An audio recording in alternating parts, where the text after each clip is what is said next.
Morning, folks. We're out here on a late December morning here in southeastern Wyoming near the town of Yoder.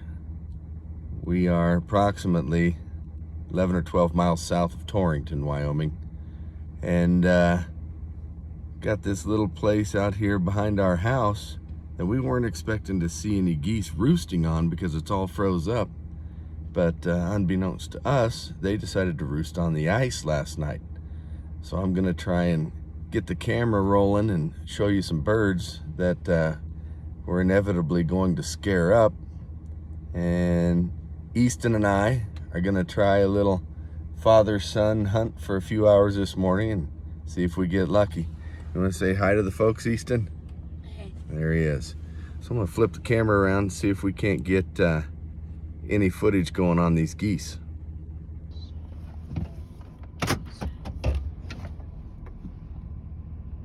Oh, hold on. Calm down.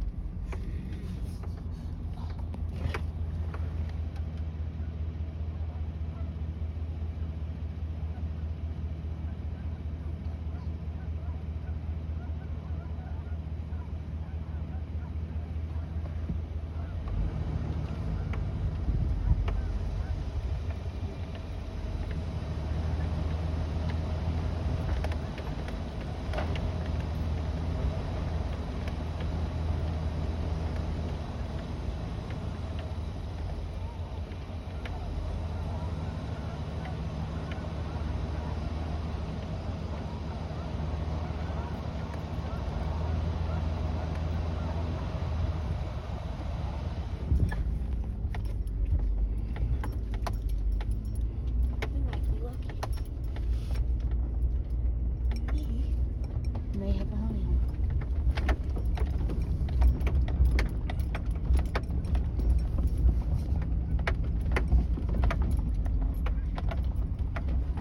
This way.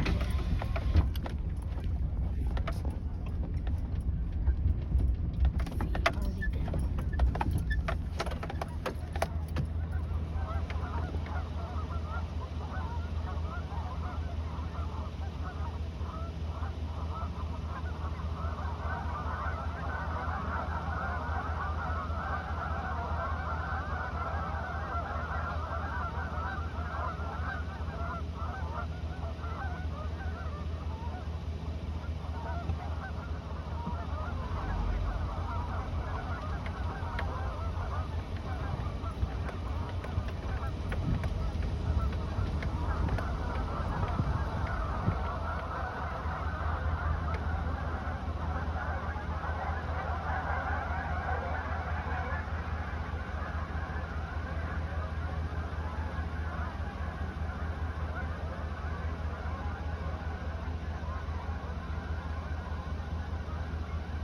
And there they go. Well, we're gonna drive down to that pond. We're gonna get set up. Gonna show you a new product we're testing out that we just got in from Rogers over the Christmas season, and we'll give you a report on that as well. See you here in a few. Well, we are down here on the pond out here behind our house. Easton's guiding Dad on a hunt. Got a few decoys on the ice. Just trying to draw a little bit of attention. There were birds already on here this morning, as you saw, and they were out there on that chopped up, slushy section of ice. So we're trying to leave that open for them to come right back into it. We're just throwing a few more decoys up here, hopefully drawing them up to this end of the pond so we can get a shot at them. Brett Gara from our hunting group has my waders, so it's up to this guy to be out there in the slush and the snow and the ice and battle the elements for us. But we promised you a new product reveal, and I can't remember the name of them right offhand, but we got them from Rogers Sporting Goods. And it's a new full body goose decoy that they're carrying. It's, I would say, lesser size to maybe just slightly larger than what a lesser decoy would be. They're nowhere near the size of a Bigfoot or a final approach or anything. Easton, go grab me one of those new final approach ones. There's one right here, the closest one to the left. We'll do a size comparison. But the unique thing about these decoys is you can change the head positions on these. It's a flexible, malleable head. It's almost like a plunger tube underneath. If you can see that plastic ribbing, so you can stretch them, bend them, manipulate them, and put different head positions. So you see the size of this one versus one of the final approaches.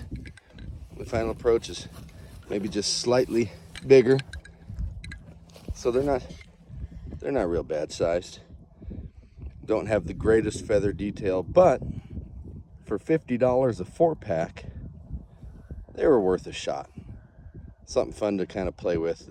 If nothing else, they're a conversation piece. So Easton, I want you to hold this phone here for me and film me doing this head. I'm gonna fix it. You might have to back up to get me in the screen.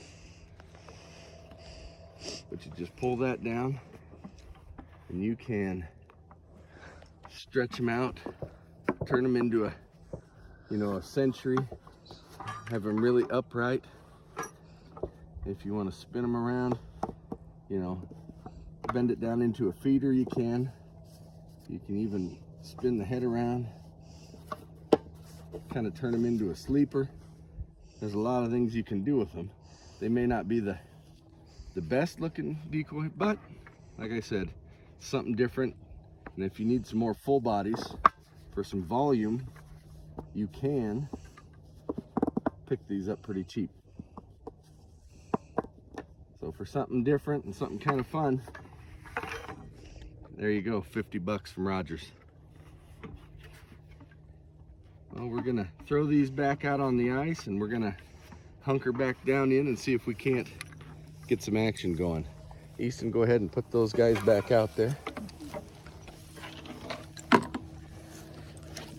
don't know if you can see it, we've got the truck parked way up there. And we've got roughly I would say a 5 to 7 acre pond once you incorporate all the twists and turns of the creek and the extra little potholes behind the pond and such. There's another one right back here behind that you can't quite see, and an old reuse pit back through there. There's an old irrigation pump on. So just an old irrigation pond off of one of the feeder creeks. Eventually, another 10 miles to the northeast, this does tie back into the North Platte River system. But we're gonna get settled back in, and hopefully we get some footage of some geese working us. We'll catch you in a little bit.